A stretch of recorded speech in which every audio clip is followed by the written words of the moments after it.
को हम हमेशा से ही यही समझ पा रहे हैं कि ये स्क्रीन एनलार्जमेंट के कारण है। और वो ठीक तभी होगा जब हम उस बिगड़े हुए सिस्टम को ठीक कर सकें, यानी कि जो हमारा इम्यून सिस्टम है, लिम्फेटिक सिस्टम जो बिगड़ चुका है, उसको हमें ठीक करना होगा। उसे ठीक करने का सबसे अच्छा ट्रीटमेंट क्या है? हमारा वायरल ट्रीटमेंट, जो आजकल कुछ एक डेढ़ सालों में बहुत ही अच्छे से यूज हुआ, जो कि पहले यूज होता ही नहीं था कहीं इतना। लेकिन जो इस ग्रुप के द्वारा जो एक मीडियम बना, लोगों को समझ में आया कि हाँ, वायरल ट्रीटमेंट जरूरी नहीं है कि हम वायरल में ही देंगे, लेकिन एक सिस्टम को ठीक करने का ट्रीटमेंट बनाया गुरुजी ने। तो ऐसा नहीं होता कि कोई टेप अगर वायरल है तो वायरल में ही देंगे या बुखार में ही देंगे, नहीं। उसमें कहीं ऐसा स्टैम्प पेपर पे नहीं लिखा हुआ कि ये इस पे ही देना है, लेकिन हाँ, ये भी नहीं लिखा हुआ कि इसमें नहीं देना। तो जहाँ हमें इसका कॉन्स्टिट्यूशन मिलेगा, जहाँ मिलेगा कि हाँ, ये वायरल हिस्ट्री का पेशेंट है, ये इसका ये सिस्टम बिगड़ा हुआ है, तो वहां पर भी हमें देना पड़ेगा, चाहे हम माने या ना माने। लेकिन समय के साथ साथ ये पाया गया है, 5-15-5-3 Raman mild viral treatment, 1 गैसाई 6 point, इतना ट्रीटमेंट भी देने से पेशेंट को बहुत अच्छा आराम मिलता है।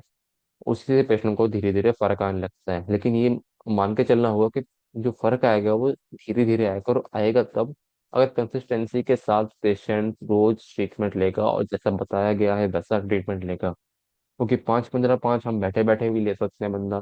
माइल्ड वायरल अगर उसको कुछ भी नहीं कर, 1 लिम्फ 1 थम्स लेना है, कुछ भी नहीं तो थाइमस लेने में वो बैठे बैठे 3 बार इधर 3 बार इधर रब कर लेगा। और 1 गैस 6 दिन में एक या 2 बार भी ले लेगा, उसका पेट भी दुरुस्त रहेगा और हार्ट भी दुरुस्त रहेगा। तो ये छोटे छोटे ट्रीटमेंट है, पेशेंट जहाँ मर्जी बैठा है वहां कर सकता है। और इसमें मेडुला लेने में भी कोई हेजिटेशन नहीं होती लोगों के सामने, लीवर लेने में भी कोई खास हेजिटेशन नहीं है। पिन का पॉइंट एक बार दबाया, पॉइंट में लेके छोड़ दिया। बहुत सारे ट्रीटमेंट है जो हम खुद से कर सकते हैं और कहीं भी बैठे बैठे कर सकते हैं। इसलिए बार बार बात होती है कि सेल्फ ट्रीटमेंट में हमें जोर देना है, और छोटे छोटे ट्रीटमेंट, इतना छोटा ट्रीटमेंट, इतना लाइट इतना लाइट वेट ट्रीटमेंट हम बच्चे को भी दे सकते हैं। इसलिए हमें इन चीज़ों को भी देखकर चलना होगा। हर एक वक्त को समझना पड़ेगा कि आज के समय में पेशेंट किस तरह की लाइफ को जी रहा है, उस तरह की लाइफ के हिसाब से हमें अपने ट्रीटमेंट को उनको बनाकर देना है कि तुम ऐसे नहीं, ऐसे इसको यूज करो। और उसमें भी ऐसा पाया गया है कि स्पेन वाले पेशेंट में सिर्फ 60 टॉपिंगर लीवर देने से ज्यादा फायदा होता है, स्पाइट ऑफ गॉल वाले पेशेंट में 60 टॉपिंगर गॉल लीवर दोनों एक साथ देने से ज्यादा फायदा मिलता है। ऐसा सिर्फ प्रैक्टिकली देखा गया है। लेकिन स्प्लीन वाले पेशेंट में देखा है कि सिर्फ लीवर को जब हम उकसाते हैं ज्यादा, ये आईबीएस के पेशेंट में भी देखा है कि लीवर ज्यादा उकसाने से उसको अच्छा फायदा मिलता है। लेकिन गॉल वाला पेशेंट जो है उसमें गॉल लीवर दोनों देने से ज्यादा फायदा है। ऐसा कुछ नहीं है इसमें कि हम दे ही नहीं सकते, लेकिन सिर्फ ऑब्जर्वेशन की बात हो रही है कि ऑब्जर्वेशन में ऐसा आन देखने को मिल रहा है। वायरल वाले पेशेंट में 60 TF लीवर 1 पॉइंट लीवर × 6 से भी बहुत फायदा मिलता है। 5-15-5 दिन में कई बार लेने को बोलना है, कई बार वो लेंगे तब वो एक बार लेगा। 1 पॉइंट लीवर भी हर 2 घंटे में लेना है, तब जाके वो दिन में एक बार लेगा। अगर ऐसा लगभग 6 महीना चलता रहेगा तो ही वायरल पेशेंट फुल रिकवरी की तरफ जाएगा।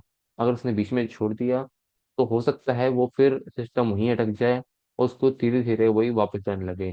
कि जो खुराक उसको लेने को बोली है, अगर बोला 10 दिन की खुराक लेनी है, 10 दिन की लेनी है, उसमें फिर कोई यहाँ पे कोई दुकान पे नहीं आया कि हमें बार्गेनिंग करेगा कि 10 दिन नहीं 5 दिन का कर दो। वो हमारे हाथ में, किसी के हाथ में नहीं है, वो पेशेंट के हाथ में ही है, उसकी बॉडी की कॉन्स्टिट्यूशन हुई है। तो कोई इसमें किसी का जोर नहीं है कि हम 6 का 3 कर देंगे, 3 का 1 महीना, 1 महीने का 15 दिन कर देंगे। ये पेशेंट टू पेशेंट डिपेंड करेगा। इसके लिए हम उसको समझा सकते हैं जैसे कि तुम्हें ऐसे नहीं ऐसे करना पड़ेगा। इतने समय अगर ले लोगे तो आपकी अच्छी आगे की लाइफ अच्छी रहेगी, वो आपके लिए फायदेमंद है। तो इसके बाद बात आती है, यदि कोई ऑटो इम्यून वाला पेशेंट दिखे, उसमें हम रामन ट्रीटमेंट ऑफ पॉइंट लीवर देने से भी स्प्लिन के दर्द में फायदा पहुंचता है। इसीलिए ध्यान रखना है कि ऑटो इम्यून के पेशेंट में थैमस या स्प्लिन को नहीं नुकसाना है। ऐसा करने से हो सकता है इसका और एग्रेवेशन बढ़ जाए।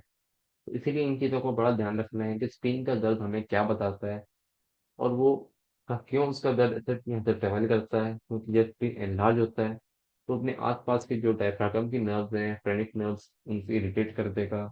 और क्योंकि वो नर्व्स यहाँ से यहाँ जाती हैं, तो अपना वो फिर जो रंग है वो यही दिखना शुरू करती है, डिस्पाइट ऑफ के दिक्कत तो स्प्लीन में है।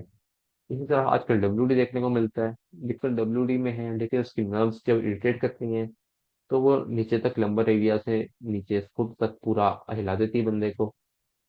तो ये सब चीजें होती हैं जिसमें कारण पता करना बड़ा मुश्किल हो जाता है, लेकिन अगर कारण पता चल जाए एक बारी, क्योंकि बहुत आसान हो चुका है अब, बहुत ही इजी हो चुका है।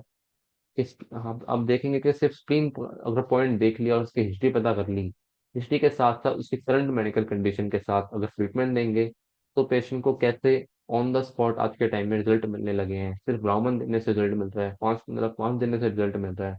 तो क्यों ना, अगर इतने से रिजल्ट मिल रहा है, पेशेंट को भी ये सिखाया जाए, अपने आसपास अवेयरनेस फैलाई जाए, अपने स्कूलों में, अपने पार्क में या अपने मोहल्ले में इस चीज के बारे में बताया जाए, क्योंकि इसमें ज्यादातर आजकल बच्चे अधिक टारगेट हो रहे हैं। बच्चों में अगर आप देखेंगे तो या तो वो बिल्कुल ही बल्की हो जाता है कई बार, या वो बिल्कुल ही बहुत कमजोर आ जाता है। तो इन सब बातों को ध्यान में रखकर ही हमारे को ट्रीटमेंट देना है। और ट्रीटमेंट देने से पहले हमेशा पेशेंट को बोलो कि हिस्ट्री बताओ पहले तो।